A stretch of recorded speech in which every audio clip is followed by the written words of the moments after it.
الله أكبر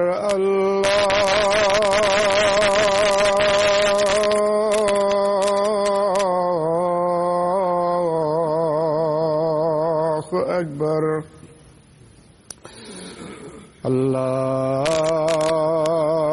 الله أكبر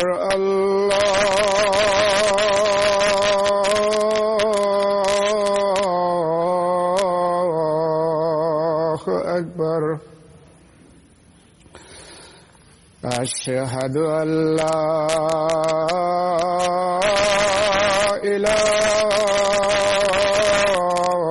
إله إلا الله أشهد أن لا إله إلا الله أشهد أن محمدًا رسول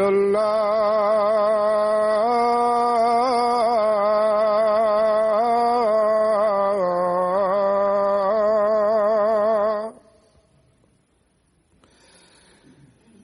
أشهد أن محمدًا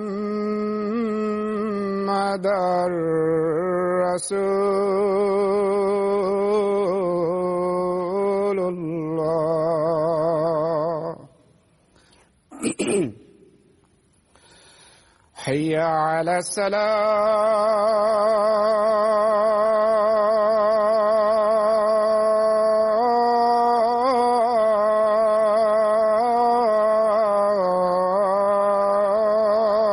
الصلاة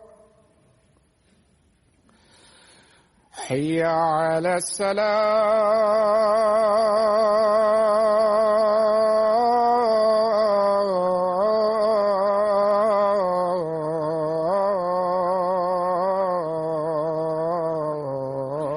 الصلاة حي على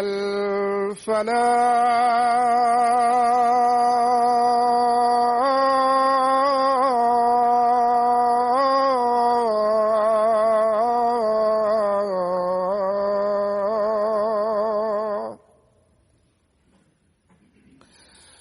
حي على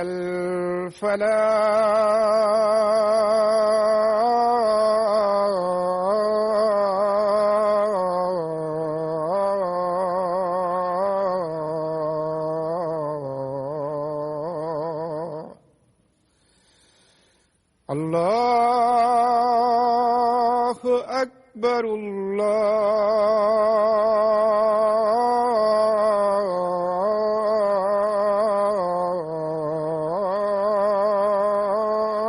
الله أكبر لا إله إلا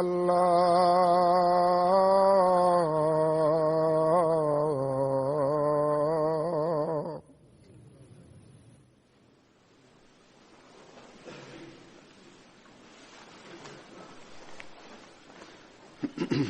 السلام عليكم ورحمة الله.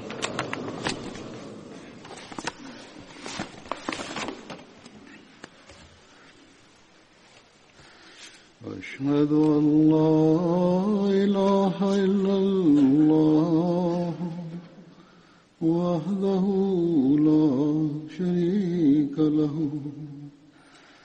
وأشهد أن محمدًا عبده ورسوله أما بعد فأعوذ بالله من الشيطان الرجيم بسم الله الرحمن الرحيم الحمد لله رب العالمين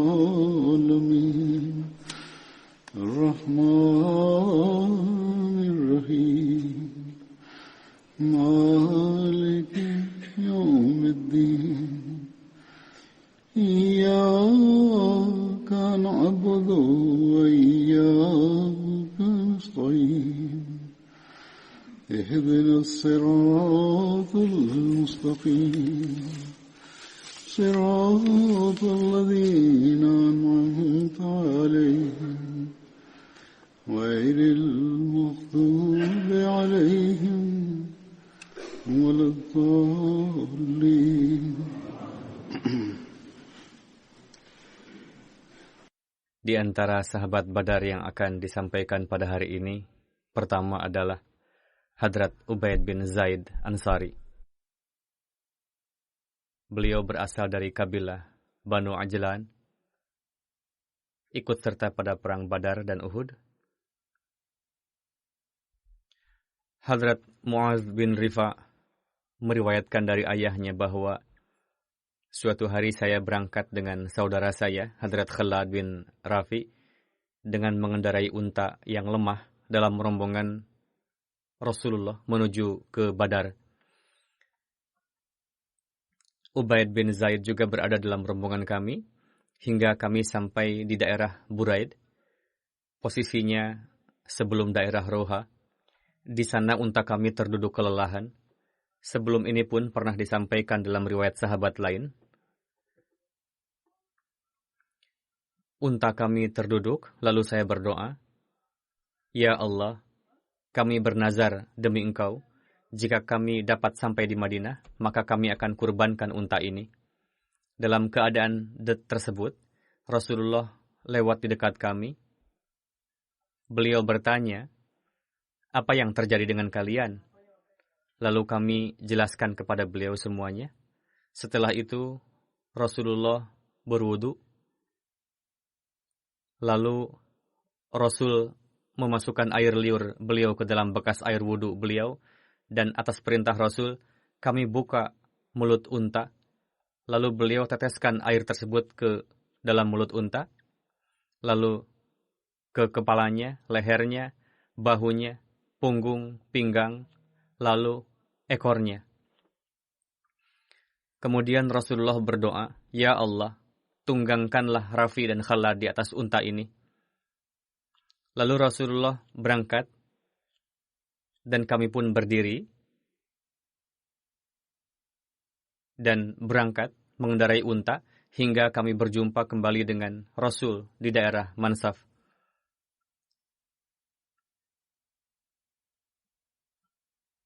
Unta kami yang terdepan di antara kafilah. Ketika melihat kami, Rasul pun tersenyum. Kami terus berkendara hingga sampai di daerah Badar. Dalam perjalanan pulang dari Badar, unta kami terduduk kelelahan lagi. Ketika sampai di daerah Musalla, lalu saudara saya menyembelihnya dan menyedekahkan dagingnya.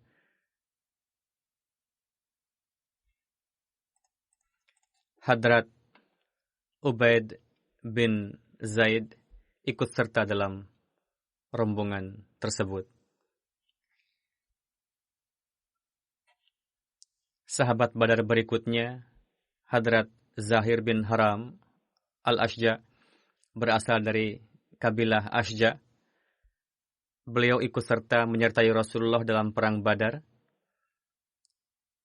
Hadrat Anas bin Malik meriwayatkan, di antara sahabat yang berasal dari desa, salah satunya adalah Hadrat Zahir, yang selalu membawa oleh-oleh khas dari desa untuk Rasulullah.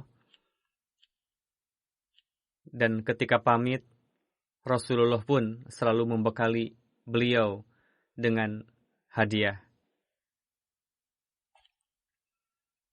Rasulullah selalu bersabda, "Inna zahiran badiyatuna wa nahnu hadaruhu." Artinya, Zahir adalah kawan kita yang berasal dari desa, dan kita adalah kawannya warga kota. Rasulullah mencintai beliau. Hadrat Zahir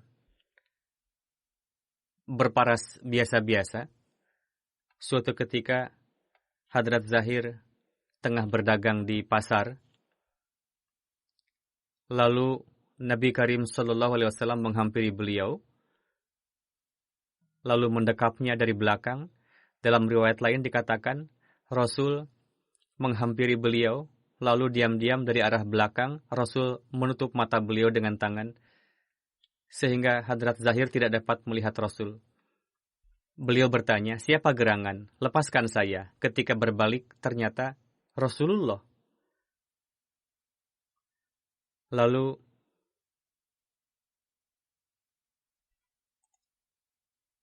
Hadrat Zahir mendekapkan tubuh beliau ke dada beberkat Rasulullah. Rasulullah berkata sambil bercanda, siapa yang mau membeli budak belian ini? Hadrat Zahir berkata, wahai Rasul, saya adalah barang dagangan yang merugikan. Siapalah yang akan mau membeli saya? Lalu Rasulullah bersabda, dalam pandangan Allah, engkau bukanlah sesuatu yang merugikan. Atau bersabda, dalam pandangan Tuhan, engkau sangat berharga. Hadrat Muslim Maud radhiyallahu anhu juga pernah menjelaskan riwayat tersebut, bagaimana Rasulullah menghibur perasaan sahabat. Hadrat Muslim Maud bersabda, suatu hari Rasulullah Sallallahu Alaihi Wasallam tengah berjalan di pasar, melihat seorang sahabat yang berparas biasa. Sahabat tersebut tengah mengangkut barang di bawah terik panas matahari. Tubuhnya bercucuran keringat dan dipenuhi debu. Secara diam-diam, Rasulullah berjalan ke arah belakang sahabat tersebut, seperti halnya anak-anak yang bermain dengan menutup mata kawannya, lalu meminta ditebak siapa gerangan yang menutup mata itu. Demikian pula yang dilakukan Rasulullah. Beliau dari belakang menutup mata sahabat tersebut. Dari sentuhan lembut tangan Rasul, sahabat tersebut dapat mengenali bahwa itu adalah Rasulullah. Lalu atas dorongan gejolak rasa cinta, sahabat tersebut mendekap pakaian Rasul dengan tubuhnya yang penuh dengan keringat. Rasulullah tersenyum dan pada akhirnya bersabda, saya punya budak belian, siapakah yang mau membelinya? Dia menjawab, wahai Rasulullah, siapalah yang mau membeli saya di dunia ini? Beliau bersabda, jangan berkata begitu. Dalam pandangan Allah, engkau sangat berharga. Sungguh menakjubkan kecintaan yang diperoleh oleh para sahabat. Dalam satu kesempatan, Rasulullah pernah bersabda, inna likulli hadiratun badiyatun wa badiyatu ali Muhammadin Zahir ibni al-Haram. Artinya, setiap penduduk kota selalunya ada ikatan dengan penduduk desa. Adapun penduduk desa yang memiliki jalinan dengan keluarga Muhammad adalah Zahir ibnu al-Haram. Di kemudian hari beliau berpindah ke Kufah. Sahabat berikutnya adalah Hadrat Zaid bin Khattab. Beliau adalah kakak Hadrat Umar bin Khattab radhiyallahu anhu. Beliau baiat sebelum baiatnya Hadrat Umar. Beliau termasuk muhajirin awalin. Beliau ikut serta dalam perang Badar, Uhud, Khandak, Hudaybiyah, Baiat Ridwan, dan seluruh peperangan lainnya beserta dengan Rasulullah. Rasulullah menjalinkan persaudaraan antara beliau dengan Hadrat Mu'an bin Adi. Keduanya syahid dalam perang Yamamah. Pada perang Uhud, Hadrat Umar telah bersumpah dan berkata kepada Hadrat Zaid, yang adalah kakak beliau, bersabda, pakailah baju besiku. Lalu Hadrat Zaid memakainya untuk beberapa waktu, lalu membukanya kembali ketika perang. Lalu Hadrat Umar bertanya alasan beliau membuka baju besi itu. Hadrat Zaid menjawab, aku pun berkeinginan mati syahid seperti yang engkau harapkan. Lalu keduanya akhirnya tidak memakai baju besi. Hadrat Zaid bin Khattab meriwayatkan, pada kesempatan Hajjatul Wida, Rasulullah pernah bersabda, perhatikanlah hamba sahaya kalian, berikanlah makan dari apa yang kalian makan, berikanlah pakaian seperti apa yang kalian pakai. Jika mereka melakukan kesalahan dan kalian tidak ingin memaafkannya, maka wahai hamba Allah, juallah mereka, janganlah menghukumnya. Ketika umat muslim berlari dari perang Yamamah, maka Hadrat Zaid bin Khattab berdoa dengan suara keras, Ya Allah, saya meminta maaf kepada Engkau atas kaburnya kawan-kawanku dan apa yang telah dilakukan oleh Musailamah Al-Kadzab dan Mahkam bin Tufail. Aku zahirkan keterbebasanku dari dosa-dosa itu. Lalu beliau memegang erat panji dan menerobos barisan musuh dengan mengangkat pedang, sehingga pada akhirnya beliau syahid. Ketika Hadrat Zaid syahid, Hadrat Umar bersabda, Semoga Allah mengasihi Zaid. Kakakku telah unggul dariku dalam hal dua kebaikan, yakni beliau telah lebih dulu masuk Islam dariku, begitu juga ia syahid lebih dulu dariku.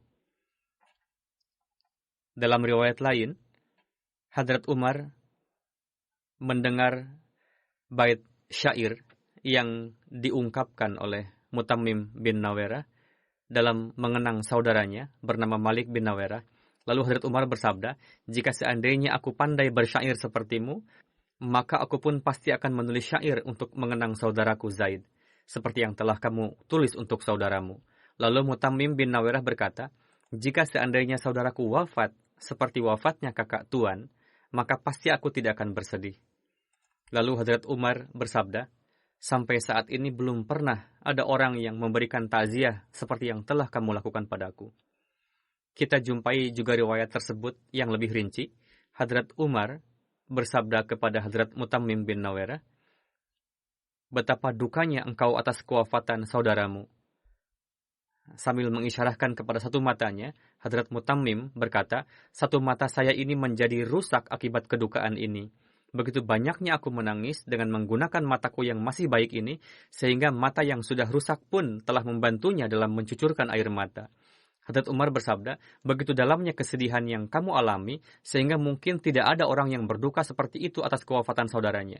Hadrat Umar bersabda, semoga Allah mengasihi Zaid bin Khattab. Jika seandainya aku berpandai bersyair, maka pasti aku akan menangisi Hadrat Zaid seperti kamu menangisi saudaramu. Hadrat Mutammim berkata, Wahai Amirul Mukminin, jika seandainya saudaraku syahid dalam perang Yamamah, seperti saudara tuan, maka pasti aku tidak akan pernah menangisinya. Perkataan tersebut sangat menyentuh hati Hadrat Umar, sehingga beliau merasa tentram dari kesedihan atas wafatnya kakak beliau. Sebelumnya, perpisahan dengan kakak beliau membuat beliau sangat bersedih.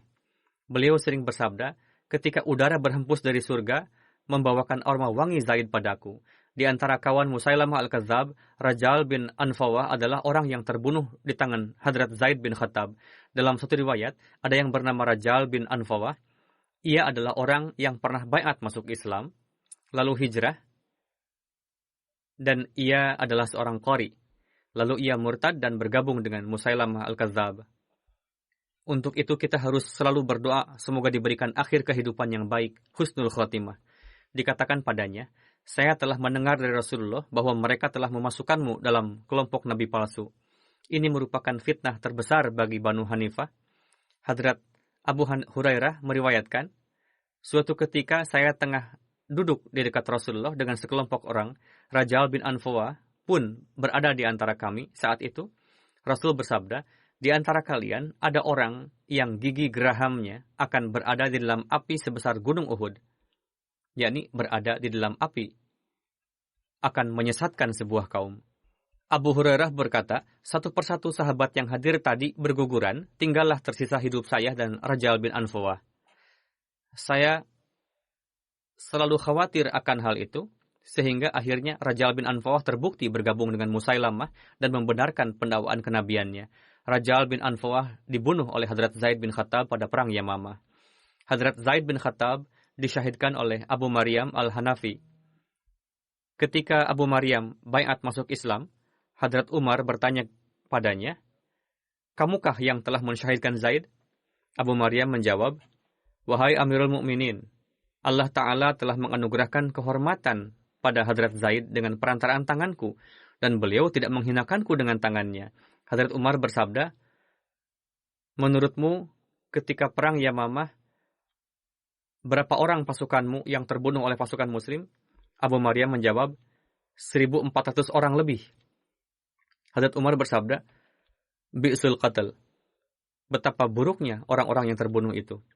Abu Maryam berkata, "Segala puji bagi Allah yang telah membiarkanku selamat, sehingga aku dapat baiat masuk agama yang telah ia ridhoi bagi nabinya dan umat Islam." Hadrat Umar sangat bahagia mendengar ucapan Abu Maryam tersebut. Di kemudian hari, Abu Maryam diangkat menjadi hakim kota Basrah. Sahabat Badar berikutnya adalah Hadrat Ubadah bin Khashkhash. Waqdi menyebutkan nama Hadrat Ubadah bin Khashkhash adalah Abdah bin Hassas. Sedangkan Ibnu Mandah menyebutkan nama beliau adalah Ubadah bin Khashkhash Anbari. Beliau berasal dari kabilah Bali'. Beliau adalah saudara sepupu dari Hadrat Mujazar bin Ziyad dan saudara dari garis ibu juga. Beliau adalah sekutu Banu Salim. Hadrat Ubadah bin Khashkhash ikut serta pada perang Badar. Beliau menawan Qais bin Sa'ib dalam perang Badar. Hadrat Ubadah bin Khashkhash syahid pada perang Uhud. Beliau dikuburkan bersama dengan Hadrat Nu'man bin Malik dan Hadrat Mujazar bin Ziyad dalam satu kuburan. Sahabat berikutnya adalah Hadrat Abdullah bin Jad. Ayah beliau bernama Jad bin Qais, dijuluki Abu Wahab, berasal dari kabilah Banu Salamah yang merupakan kabilah Ansar. Berdasarkan garis ibu, Hadrat Mu'az bin Jabal adalah saudara beliau. Hadrat Abdullah bin Jad ikut serta dalam perang Badar dan Uhud. Ketika perang Tabuk, Hadrat Rasulullah pernah bersabda kepada ayahanda Abdullah bin Jad, yakni Abu Wahab, "Apakah engkau akan ikut beserta kami tahun ini untuk berperang?" Abu Wahab berkata, "Jika Tuhan mengizinkan dan tidak membiarkan aku terjerumus ke dalam fitnah, saya tidak dapat ikut serta." Ia beralasan dengan berkata, "Kaum saya mengetahui bahwa saya sangat menggandrungi wanita. Jika saja aku melihat para wanita Banu Asfar, yakni bangsa Roma, maka saya tidak akan dapat mengontrol diri sendiri." Sembari berpaling, Rasulullah mengizinkannya. "Baiklah, kamu beralasan seperti itu, tidak usah pergi." Hadrat Abdullah bin Jad datang menjumpai ayahnya karena beliau mengetahui kejadian tadi. Lalu beliau bertanya kepada ayahnya, "Kenapa ayah mengingkari ajakan Rasulullah? Demi Tuhan, ayah adalah yang paling kaya di antara Banu Salmah. Saat ini adalah kesempatan bagi ayah untuk ikut serta. Ayah justru tidak ikut berperang, tidak juga ayah menyumbang kendaraan untuk berperang." Beliau menjawab, "Wahai anakku," Huzur bersabda, beliau memberikan alasan lain di hadapan anaknya, "Anakku, kenapa ayah harus berangkat menuju Banu Asfar dalam cuaca panas terik dan penuh kesulitan? Demi Tuhan, di daerah Khurbah yang merupakan rumah Banu Salma, meskipun dalam rumah sendiri, namun ayah tidak merasa aman dari ketakutan padanya." Huzur bersabda, "Ia pengecut, sangat ketakutan dengan bangsa Roma. Lantas, mungkinkah ayah pergi untuk berperang melawan mereka? Anakku, demi Tuhan, aku sangat faham dengan keadaan. Hari ini begini, besok bisa begini." Mendengar ucapan sang ayah, Hadrat Abdullah berkata dengan nada keras kepada ayahnya, "Demi Tuhan, di dalam diri ayah terdapat kemunafikan, dan Allah Ta'ala pasti akan menurunkan ayat dalam Al-Quran kepada Rasulnya berkenaan dengan ayah, sehingga semua orang dapat membacanya. Allah Ta'ala akan menzahirkan bahwa ayah termasuk ke dalam golongan orang munafik." Mendengar hal itu, ayah beliau membuka sendalnya dan memukulkannya ke wajah Hadrat Abdullah. Hadrat Abdullah beranjak dari sana dan tidak berbicara kepada ayahnya. Dalam kitab Asadul Ghabah tertulis berkenaan dengan ayahanda Hadrat Abdullah itu yang dianggap munafik, ikut serta dalam peristiwa Hudaybiyah. Namun ketika orang-orang baiat kepada Rasulullah, ayah beliau tidak ikut baiat. Diriwayatkan bahwa di kemudian hari beliau taubat dan wafat pada zaman kekhalifahan Hadrat Utsman radhiyallahu anhu. Sahabat berikutnya adalah Hadrat Harith bin Aus bin Mu'adz. Beliau adalah keponakan dari pemimpin kabilah Aus, Hadrat Sa'ad bin Mu'adz, ikut serta dalam perang Badar dan Uhud. Berkenaan dengan beliau, terdapat riwayat bahwa beliau syahid dalam perang Uhud pada usia 28 tahun. Namun dalam riwayat lain diketahui bahwa beliau tidak syahid dalam perang Uhud, sebagaimana Hadrat Aisyah meriwayatkan, pada waktu perang Uhud, saya berangkat dengan mengikuti jejak langkah orang-orang. Saya mendengar suara dari belakang. Setelah menoleh ternyata nampak Hadrat Sa'ad bin Mu'adz dan keponakan beliau Hadrat Harith bin Aus yang tengah membawa tameng. Riwayat ini membuktikan bahwa pasca perang Uhud pun beliau masih hidup. Berkenaan dengan Hadrat Harith terdapat riwayat bahwa beliau termasuk ke dalam orang-orang yang membunuh Ka'ab bin Ashraf. Dalam eksekusi tersebut, kaki beliau terluka dan berdarah. Sahabat menggotong beliau dan dihadirkan ke hadapan Rasulullah. Ka'ab bin Ashraf adalah seorang tokoh Madinah yang ikut serta dalam perjanjian beserta dengan Rasulullah. Namun di kemudian hari, ia berusaha untuk menyebarkan fitnah kekisruhan sehingga Rasulullah memerintahkan untuk membunuhnya. Berkenaan dengan luka pada saat eksekusi tersebut, terdapat riwayat yang lebih rinci dalam Syarah Umdatul Qari bahwa ketika Muhammad bin Muslimah mengeksekusi Ka'ab bin Ashraf dengan sahabat lainnya, salah seorang sahabat bernama Hadrat Harith bin Aus terluka karena terkena ujung pedang sahabat lain. Lalu kawan-kawan beliau menggotong beliau dan menghadirkannya ke hadapan Rasulullah. Rasulullah mengoleskan air liur beliau ke atas luka itu. Tidak sakit lagi.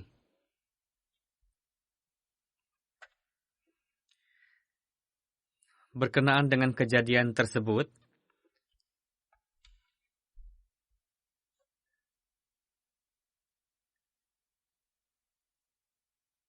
yakni kenapa Ka'ab bin Ashraf dibunuh. Sebelum ini telah saya jelaskan sedikit banyak mengenai kejadian tersebut. Akan saya sampaikan juga selengkapnya berdasarkan penjelasan Hadrat Mirza Bashir Ahmad. Meskipun sebagiannya sama, Ka'ab adalah seorang Yahudi dari sisi agama. Sebetulnya bukanlah keturunan Yahudi, melainkan orang Arab.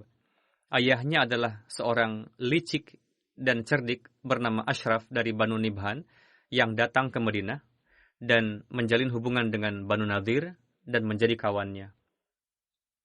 Pada akhirnya, sedemikian rupa dia telah menebarkan pengaruhnya sehingga pemimpin tertinggi Banu Nadir, Abu Rafi bin Abul Haqiq bersedia memberikan putrinya untuk dinikahi olehnya. Dari perut perempuan itulah terlahir Ka'ab, yang setelah dewasa mendapatkan kedudukan lebih tinggi dari ayahnya, sehingga pada akhirnya dia mendapatkan kedudukan seolah-olah seluruh Yahudi Arab mulai menganggapnya sebagai pemimpin. Selain seorang yang gagah dan rupawan, Ka'ab juga seorang penyair yang hebat dan sangat kaya raya. Melalui hartanya itu, sehingga para ulama dan orang-orang berpengaruh lainnya berada dalam genggamannya. Namun dari sisi akhlak, dia adalah seorang yang berakhlak sangat buruk. Dia sangat mahir dalam menciptakan kekacauan secara diam-diam dan mengatur rencana jahatnya. Ketika Rasulullah hijrah ke Madinah, Ka'ab bin Ashraf bersama dengan Yahudi lainnya ikut serta dalam perjanjian. Beliau menulis cukup panjang, namun akan saya persingkat.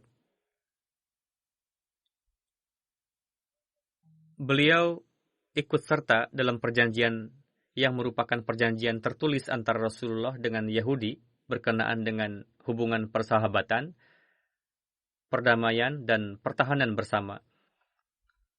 Memang dia ikut serta dalam perjanjian, namun dalam hatinya terdapat kemunafikan, permusuhan, kedengkian, kebencian, yang karenanya ia terbakar dalam gejolak itu, dan dia mulai melakukan penentangan terhadap Islam dan pendiri Islam Sallallahu Alaihi Wasallam dengan rencana jahat dan liciknya secara diam-diam.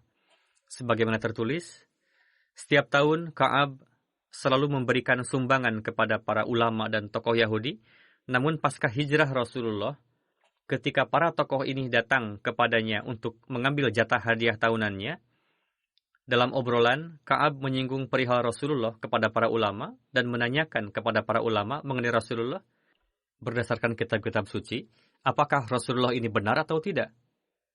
Lalu para ulama menjawab, tampaknya Muhammad ini adalah nabi yang telah dijanjikan kepada kita. Mendengar jawaban tersebut, Ka'ab sangat kecewa dan sangat marah kepada mereka, lalu mengusir mereka dan tidak memberikan jatah hadiahnya kepada mereka. Ketika mata pencaharian para ulama Yahudi hilang, lalu mereka datang lagi kepada Ka'ab dan mengatakan, kami telah keliru dalam memahami tanda-tanda. Lalu kami renungkan lagi, ternyata Muhammad itu bukanlah nabi yang dijanjikan oleh kitab-kitab suci kita itu. Mendengar jawaban tersebut sesuai dengan apa yang diinginkan Ka'ab, Ka'ab pun bahagia dan membagikan jatah tahunannya. Dengan demikian, kalau hal ini sifatnya merupakan penentangan secara keagamaan, yang mana meskipun ditempuh dalam corak yang tidak disukai, namun tidak bisa dijadikan sebagai alasan untuk dibunuh orang ini. Sebab penentangannya dalam corak itu bukanlah sesuatu yang mengharuskannya untuk dibunuh. Namun, yang menjadi alasan pembunuhannya ialah setelah itu, corak penentangan Ka'ab semakin lebih berbahaya lagi, sehingga pasca Perang Badar, dia menempuh cara-cara yang sangat jahat dan menebar kekacauan, yang sebagai akibatnya menimbulkan kondisi yang sangat membahayakan bagi umat muslim. Sebenarnya, sebelum Perang Badar, Ka'ab beranggapan gejolak keimanan umat muslim sifatnya hanya sementara saja, dan secara perlahan-lahan umat muslim akan dengan sendirinya bercerai-berai dan kembali kepada agama moyangnya. Namun ketika Perang Badar, umat muslim mendapatkan kemenangan yang mana di luar dugaan mereka, dan banyak pembesar Quraisy terbunuh, maka dia faham bahwa sekarang agama baru ini, yakni Islam, tampak tidak akan hilang begitu saja. Untuk itu, pasca Perang Badar, ia kerahkan segenap kekuatan untuk menghapuskan dan menghancurkan Islam. Pelampiasan pertama kali kebencian dan kedengkiannya itu terjadi pada saat kabar kemenangan Perang Badar sampai ke Madinah. Setelah mendengar kabar tersebut, Ka'ab mengatakan bahwa kabar tersebut nampaknya palsu. Ketika mendapatkan info kebenaran kabar tersebut, dan seperti yang sudah dijelaskan bahwa setelah terbukti kebenaran kabar tersebut, gejolak api amarahnya semakin bertambah. Ia segera mempersiapkan perjalanan untuk pergi ke Mekah.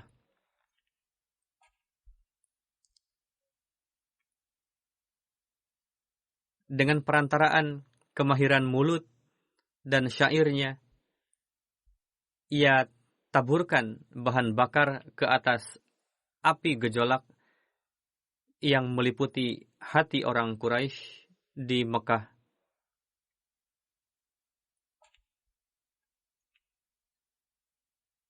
Dia timbulkan rasa haus yang tak terobati di dalam hati orang Quraisy akan darah umat muslim. Dia penuhi dada mereka dengan gejolak balas dendam dan api permusuhan. Dan ketika disebabkan provokasi Ka'ab, emosi bangsa Quraisy sudah sangat memuncak, maka Ka'ab memanggil mereka ke Ka'bah, lalu mengambil sumpah janji dari mereka sambil memegangkan kain tirai Ka'bah dengan mengatakan, sebelum kita dapat membinasakan Islam dan pendirinya dari bumi ini, maka kita tidak akan bisa tenang. Setelah membangkitkan gejolak api dendam di Makkah, lalu orang jahat itu, yakni Ka'ab, menuju ke kabilah-kabilah lainnya untuk memprovokasi kaum demi memusuhi Islam. Kemudian ketika dia telah kembali ke Madinah, dia ungkapkan syair provokatif yang sangat kotor dan dengan cara yang jahat berkenaan dengan wanita muslim, sampai-sampai dia tidak segan-segan untuk menjadikan para wanita keluarga Rasul sebagai sasaran dalam syairnya yang kotor itu.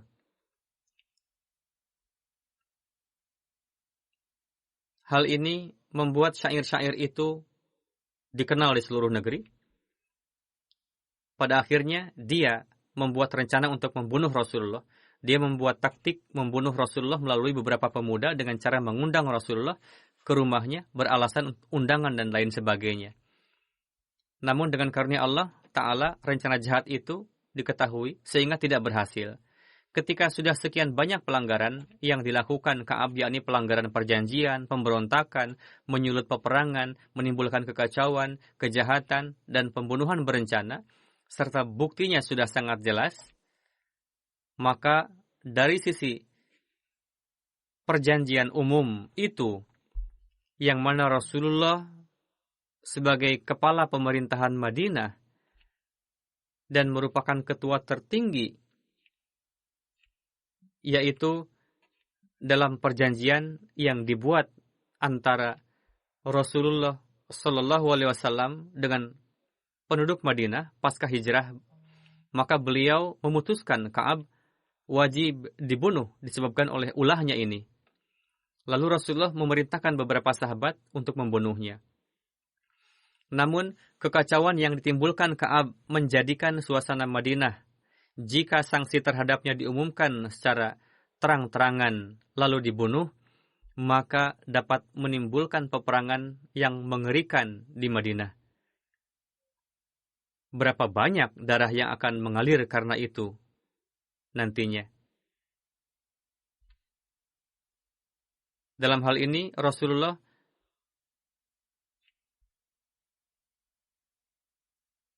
ingin menghentikan peperangan global dengan menempuh segala kemungkinan dan pengorbanan yang patut. Lalu, Rasulullah memberikan petunjuk untuk tidak membunuh Ka'ab secara terang-terangan, melainkan dibunuh secara diam-diam.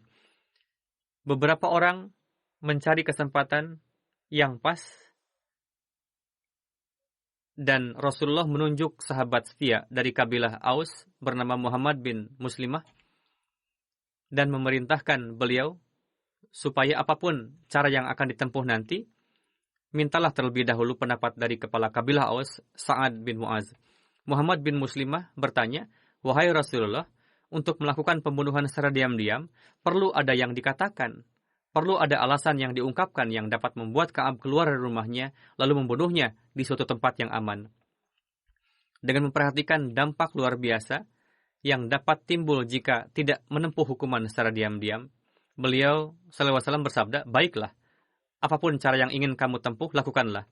Selanjutnya, atas saran Sa'ad bin Mu'az, Muhammad bin Muslimah membawa serta Abu Nailah dan beberapa sahabat lainnya, lalu berangkat ke rumah Ka'ab. Mereka memanggil Ka'ab keluar dan mengatakan, "Ketua kami, Rasulullah, meminta sedekah dari kami. Kami sedang kesempitan. Apakah kamu dapat menolong kami untuk memberikan pinjaman?" Mendengar hal ini, Ka'ab kegirangan dan berkata, "Demi Tuhan, tidak lama lagi kalian akan merasa bosan dengan Muhammad, lalu meninggalkannya." Lalu Muhammad bin Muslimah menjawab, "Kami telah memilih untuk mengikuti Muhammad SAW. Sekarang kami tengah melihat bagaimana akhir dari gerakan ini. Namun kamu jawab dulu, maukah kamu pinjamkan hutang? Ka'ab mengatakan, baik, namun harus ada jaminannya. Muhammad bertanya, apa itu? Si licik itu mengatakan, jaminkanlah para wanita kalian. Sambil menahan emosi, Muhammad mengatakan, bagaimana bisa kami menjaminkan kepada pria seperti kamu? Kamu tidak bisa dipercaya. Ka'ab berkata, kalau begitu anak laki-lakimu. Muhammad mengatakan, tidak mungkin juga kami menjaminkan anak kami padamu. Kami tidak dapat menanggung celaan dan kecaman semua orang Arab nantinya. Kalau kamu mau, bisa kami menjaminkan senjata kami padamu. Ka'ab setuju. Muhammad bin Muslimah dan kawannya pulang setelah sebelumnya berjanji untuk datang malam hari. Ketika malam, grup tersebut membawa persenjataan karena saat itu dapat membawa senjata secara terbuka. Lalu sampai di rumah Ka'ab, lalu membuat Ka'ab keluar dan sambil berbicara mengajaknya terus ke satu tempat sambil berjalan. Ka'ab dikuasai dan seorang sahabat mencabut pedang lalu membunuhnya. Ketika terbunuh, kisah Zaid yang disebutkan tadi bahwa ia terluka akibat terkena ujung pedang kawannya. Kemudian Muhammad bin Muslimah dan kawannya kembali dan menghadap Rasulullah dan mengabarkan kabar telah dibunuhnya Ka'ab. Ketika kabar terbunuhnya Ka'ab menyebar ke seluruh kota, orang Yahudi sangat marah.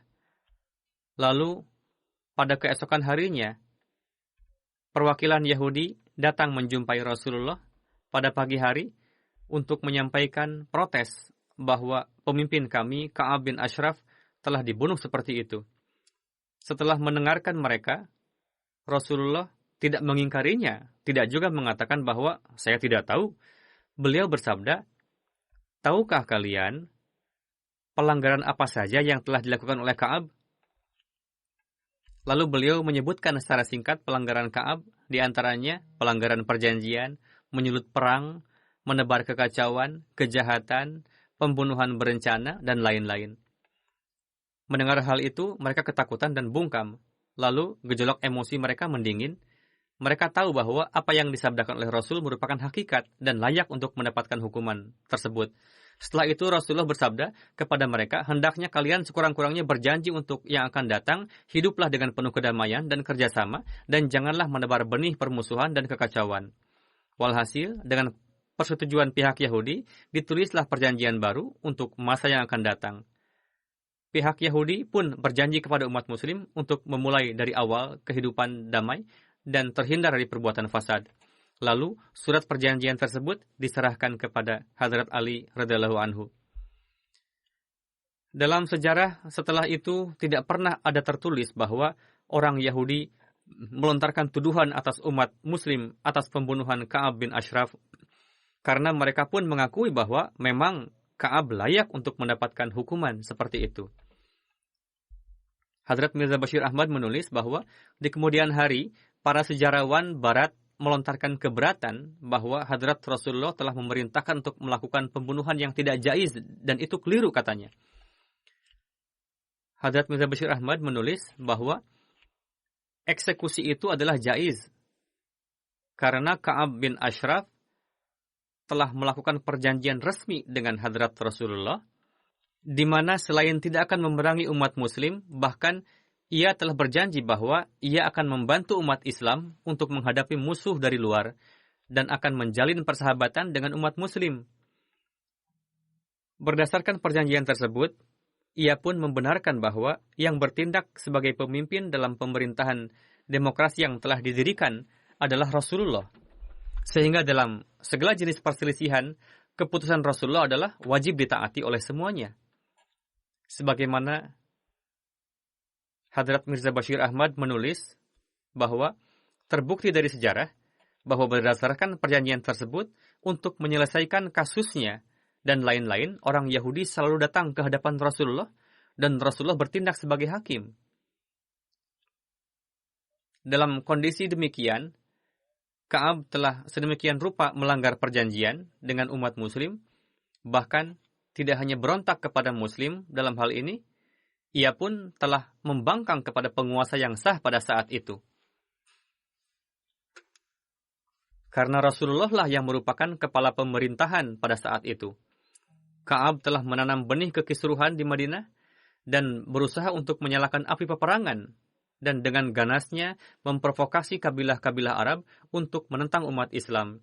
Ia pun telah membawakan syair-syair yang isinya memancing gejolak hawa nafsu pada wanita-wanita Muslim, lalu membuat rencana untuk membunuh Rasulullah. Umat Muslim yang telah terkepung oleh kesulitan dari berbagai arah, kondisi tersebut semakin membuat umat Muslim terhimpit.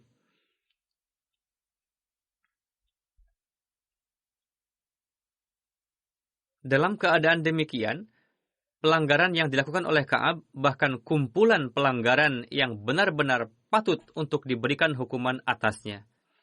Sebagaimana ditempuhlah cara demikian. Hadrat Mirza Bashir Ahmad menulis bahwa pada masa ini, di negeri-negeri yang mengklaim berperadaban, di dalamnya para pemberontak, pelanggar janji, provokator perang, dan pembunuhan berencana selalunya dihukum mati.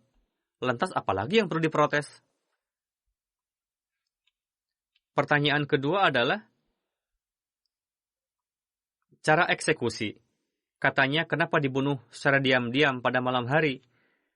Hadrat Mirza Bashir Ahmad bersabda, perlu diingat bahwa saat itu di Arab tidak ada pemerintahan resmi secara formal. Memang telah ditetapkan seorang pemimpin yang memberikan keputusan. Bahkan setiap orang, setiap kabilah bebas dan memiliki wewenang masing-masing jika ingin memutuskan sendiri. Secara keseluruhan, jika ingin meminta keputusan, biasa mereka menghadap Rasulullah. Jika ingin memutuskan sendiri dalam lingkup kabilah, itu pun bisa. Dalam kondisi demikian, pengadilan mana yang dapat digunakan untuk memperkarakan Ka'ab dan mendapat hukuman mati? Jika kasus tersebut diadukan kepada pemimpin Yahudi, maka ia sendiri yang bersikap memberontak kepada umat Muslim. Terus-menerus menimbulkan fitnah dan kekacauan. Untuk itu, tidaklah bisa diterima jika kasus tersebut diadukan kepada Yahudi. Jika mengadukan kepada kabilah Salim dan Ghatfan, beberapa bulan lalu, sebanyak 4 kali melakukan persiapan untuk menyerang Madinah. Mereka pun termasuk ke dalam kabilahnya. Sehingga jelas-jelas tidak akan mendapatkan keadilan dari mereka. Beliau menulis, renungkanlah kondisi saat itu, fikirkanlah, yakni bagi umat Islam pada saat itu, cara apa lagi, di mana disebabkan oleh provokasi seseorang, ajakan perang, fitnah kekacauan, dan rencana pembunuhan yang akan membahayakan diri dan negeri, selain membunuh orang itu ketika mendapatkan kesempatan demi untuk tegaknya keamanan? Karena cara tersebut adalah yang terbaik, yakni dengan membunuh seorang penjahat dan pengacau daripada nyawa warga yang tengah hidup dengan damai dan kestabilan, negeri terancam. Allah Ta'ala pun berfirman bahwa fitnah lebih besar dari pembunuhan.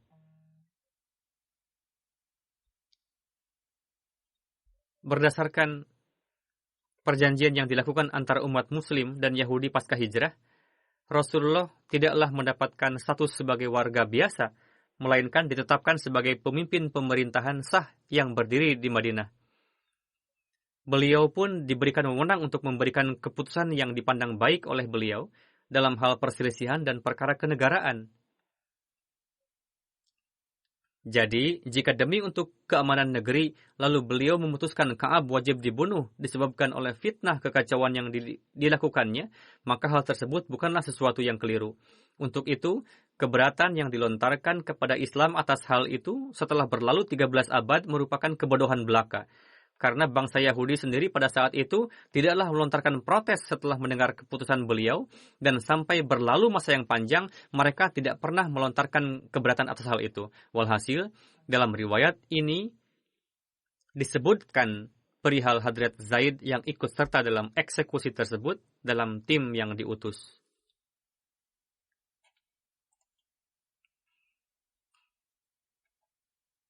Begitu juga tuduhan yang dilontarkan kepada Rasulullah dan Islam yang menyatakan bahwa Islam adalah agama radikal, semuanya terbukti salah. Terbukti bahwa Ka'ab layak untuk dihukum, yang mana sebagai kepala pemerintahan Rasulullah telah menjatuhkan hukuman padanya. Saya akhiri khutbah ini dengan riwayat tersebut. Semoga Allah Ta'ala senantiasa melindungi Islam dari fitnah tersebut.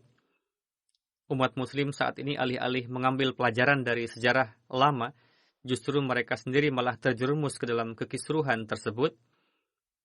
dan mereka sendiri yang menjadi penyebabnya dalam pemerintahan dan juga pemerintahan Islam. Semoga Allah Ta'ala menyelamatkan Islam dari fitnah tersebut dan memberikan taufik kepada mereka untuk beriman kepada pemberi petunjuk yang diutus Allah Ta'ala yang datang untuk menghidupkan Islam kembali. Amin.